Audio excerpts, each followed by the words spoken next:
Ideme variť guláši. Pridáme mäsko hovädzie, a budeme robiť hovädzí guláš. Pridáme si cibulku s cesnačikom. Podusíme mäsko nejakých 10 minút. Pridáme drobno nakrájanú papriku.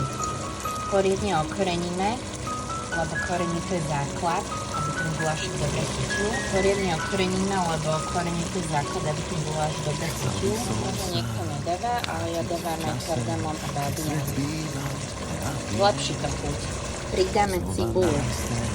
Ešte predtým, než to zalejem, chcem povedať, že základ dobrého gulášu je preto celé okoreniť a aby to naozaj dobre chutilo. To je základ asi každého gulášu.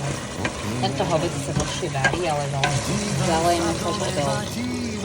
Keď to zalejeme, varíme asi hodinu a pol. Pri hovädzom mäse trošku dlhšie, lebo však samozrejme